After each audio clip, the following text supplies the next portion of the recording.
And I don't know how I was slinging it, but I think in my mind, I was trying to get that cord. And you know what I was going to do with that cord, because I needed to get somebody up off me, right?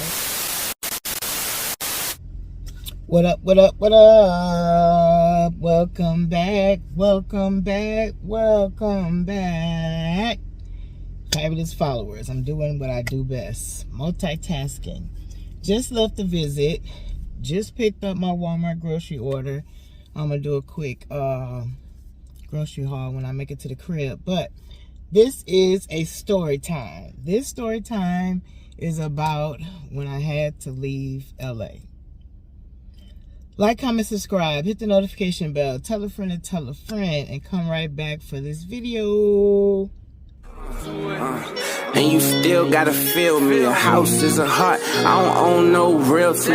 Thought I paid my dues, but the game still billed me. They took my innocence, no surprise I pled guilty. Used to love to hit the court, now I hate to go. Used to rake leaves for money, now they pushing snow.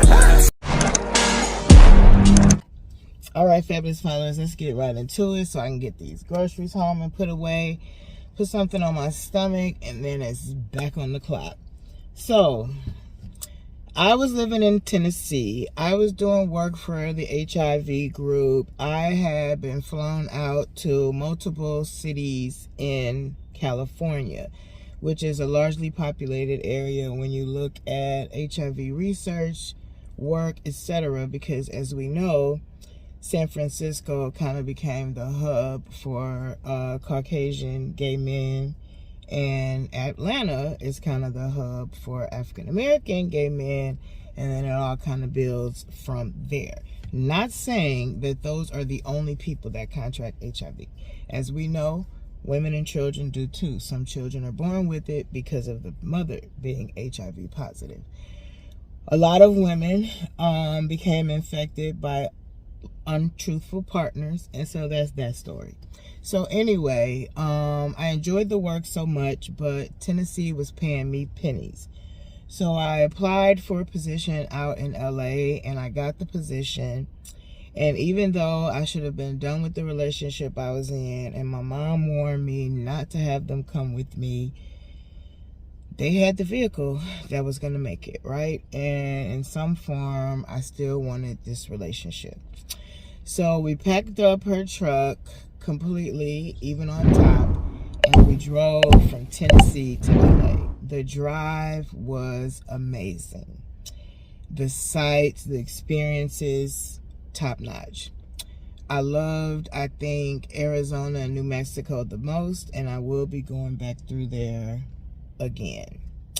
So when we got to LA, I had booked a Airbnb for a couple of weeks because I assumed that's all that it would take to get paid, get started getting paychecks. Well, moving right before the holidays, the pay ended up being delayed, which caused panic from us, and we ultimately had to go to renting a room by the month, which if I would have did that first, we would have been so much cushion. So we went from Tarzana in a lovely Airbnb to Van Nuys in a trap-ass room. And this lady had roaches. Oh! Ew! Dude! What the fuck? And we ended up going to find furniture on the sides of the road. Now, I have to say, in that instance, I feel like she was very much down with me, and we were trying to make some things happen. But in Tennessee, this young lady had all the resources. She had all the, I guess you could say, the dominance when it came to the income. Moving to LA, it was all on me, and I know for her being a tourist, that was a problem. I tried to make sure that she still had nice things for Christmas. I got money to get her hair done.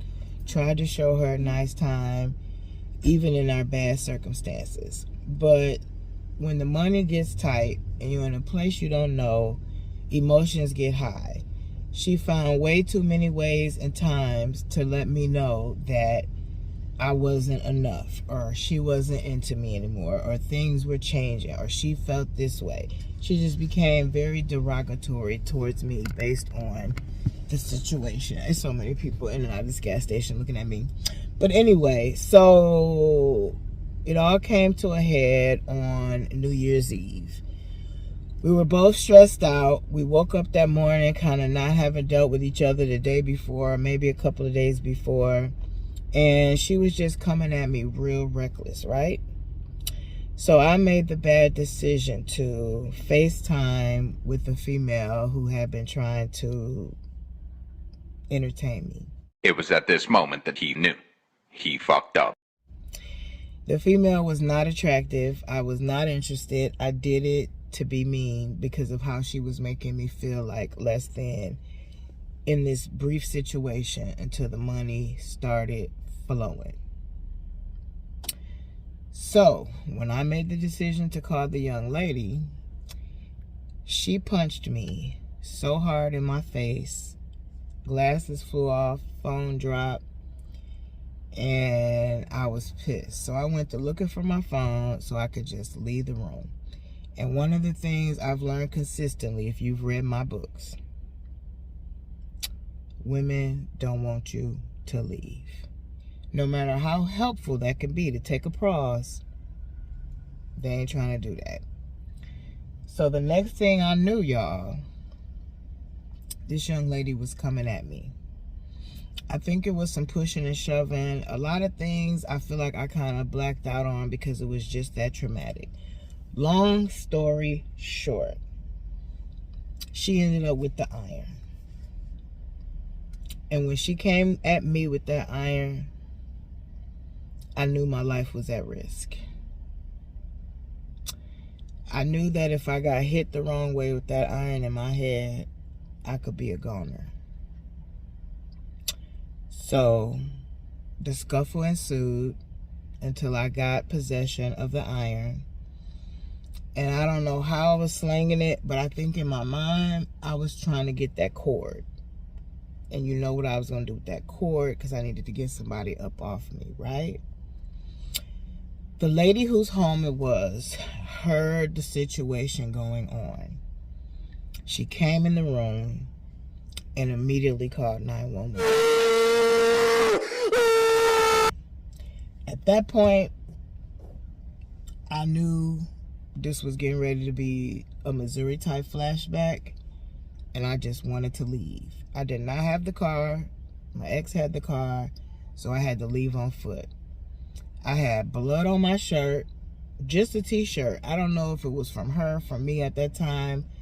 I just had blood on me. So I walked to the closest store. I got a shirt. While I'm doing that, I called a young lady who had been liking me in Cali.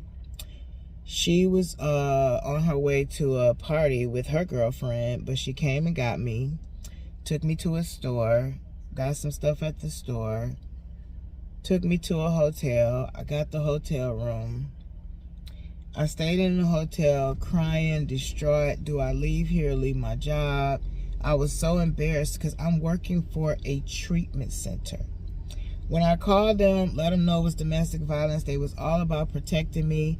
But at the same time, I'm talking to my sister-in-law, and I'm like, I don't know. I don't feel right. I need to be home. I need to know I'm safe. I gave my sister half the money. She had a airline credit card or like flight credit card, whatever. Booked my flight from LA back to Rockford. Later on, when I started working in Rockford, I gave her the other half. The intention was to go home, regroup, and go back. It never happened. In my book, I say I came home because my godmother got pneumonia. My godmother did end up with pneumonia, and I did have to take care of her. But the ultimate reason why I left LA was because of what this young lady did to me. Traumatized, embarrassed, let my anxiety get the best of me, and I did not return. As a result, I lost Alan, my Build-A-Bear. I lost my son's diplomas. I lost my degrees, brand new shoes and clothes. I can't tell you guys how many times I've lost it all. and got it back. But am I tired of losing it all? Especially those sentimental things that you cannot freaking replace. So I made the decision to not go back. I fell in love with LA. I still want to live outside of LA with my tiny home, my container home, whatever that looks like. But that trauma. And do y'all know that within 4 months of me returning to Rockford, she was coming to see me. Come on now, dog. Come on, man. My 90-something-year-old godmother damn near wanted to fight her. My sister wanted to fight her. The only person that was probably on her side was my ex-best friend. And that was one of the main reasons why I detached from that friendship, which was ultimately the hardest breakup of all. But I still love her. I will still be there for her if something happened, like I was when her son passed away. Rest in peace. But this situation was a time when I needed my friend, and she, for whatever reason, didn't want me to love that girl, just tried to make sure she was away from me. So she was reaching out to her and talking to her and supporting her. Crazy, right? So that's that story of how I had to leave LA. Like, comment, subscribe, hit the notification bell, tell a friend to tell a friend. Namaste. And you still gotta feel me. A house is a heart, I don't own no realty. Thought I paid my dues, but the game still billed me. They took my innocence, no surprise I pled guilty. Used to love to hit the court, now I hate to go. Used to rake leaves for money, now they pushing snow.